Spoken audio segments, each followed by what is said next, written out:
The important thing is not to stop questioning. Curiosity has its own reason for existence. One cannot help but be in awe when he contemplates the mysteries of eternity, of life, of the marvelous structure of reality. It is enough if one tries merely to comprehend a little of this mystery each day.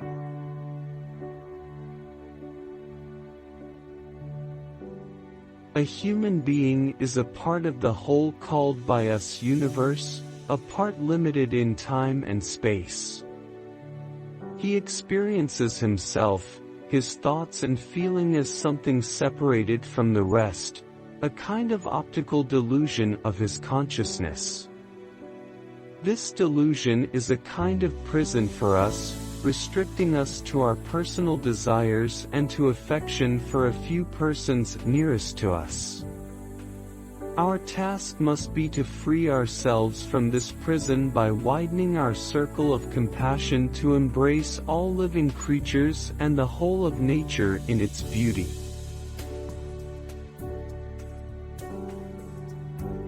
I know not with what weapons World War III will be fought, but World War IV will be fought with sticks and stones.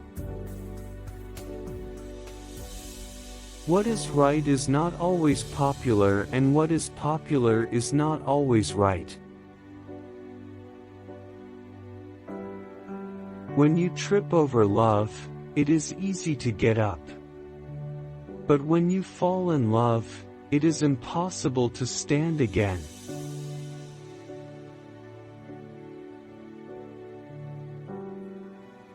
We dance for laughter, we dance for tears, we dance for madness, we dance for fears, we dance for hopes, we dance for screams, we are the dancers, we create the dreams.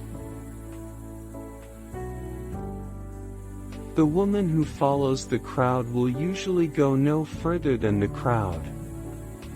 The woman who walks alone is likely to find herself in places no one has ever been before.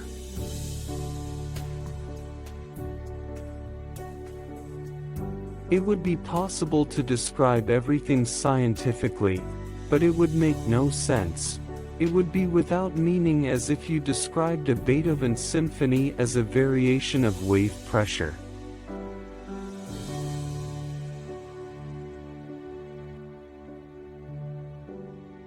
The most beautiful thing we can experience is the mysterious. It is the source of all true art and all science. He to whom this emotion is a stranger, who can no longer pause to wonder and stand wrapped in awe, is as good as dead, his eyes are closed.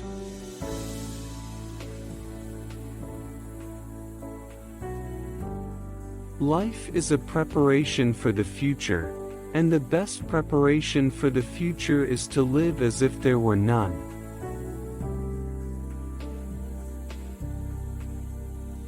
I cannot imagine a God who rewards and punishes the objects of his creation, whose purposes are modeled after our own, a God, in short, who is but a reflection of human frailty. Neither can I believe that the individual survives the death of his body, although feeble souls harbor such thoughts through fear or ridiculous egotisms.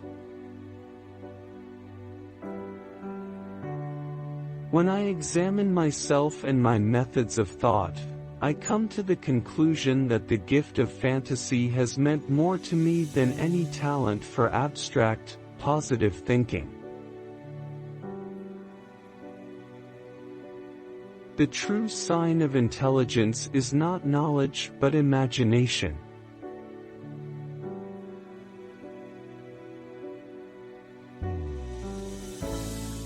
It is my view that the vegetarian manner of living, by its purely physical effect on the human temperament, would most beneficially influence the lot of mankind.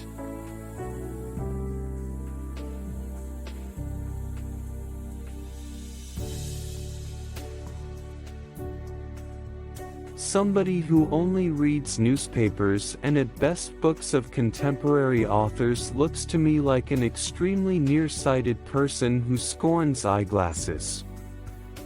He is completely dependent on the prejudices and fashions of his times, since he never gets to see or hear anything else.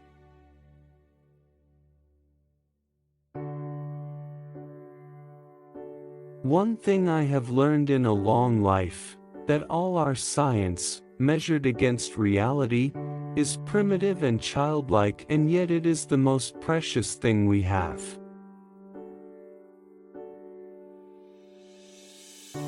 The ideals which have always shone before me and filled me with joy are goodness, beauty, and truth. We know from daily life that we exist for other people first of all, for whose smiles and well-being our own happiness depends. I never teach my pupils, I only attempt to provide the conditions in which they can learn. Possessions, outward success, publicity, luxury, to me these have always been contemptible. I believe that a simple and unassuming manner of life is best for everyone, best for both the body and the mind. Even on the most solemn occasions, I got away without wearing socks and hid that lack of civilization in high boots.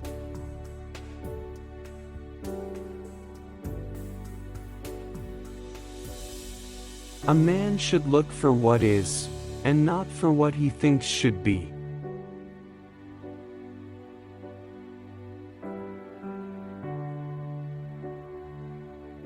Everything is determined, the beginning as well as the end, by forces over which we have no control. It is determined for the insect, as well as for the star. Human beings, vegetables, or cosmic dust, we all dance to a mysterious tune, intoned in the distance by an invisible piper.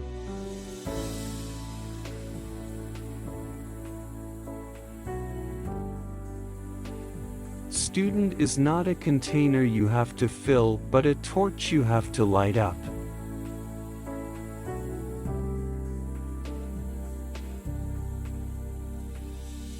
It is, in fact, nothing short of a miracle that the modern methods of instruction have not yet entirely strangled the holy curiosity of inquiry, for this delicate little plant, aside from stimulation, stands mainly in need of freedom.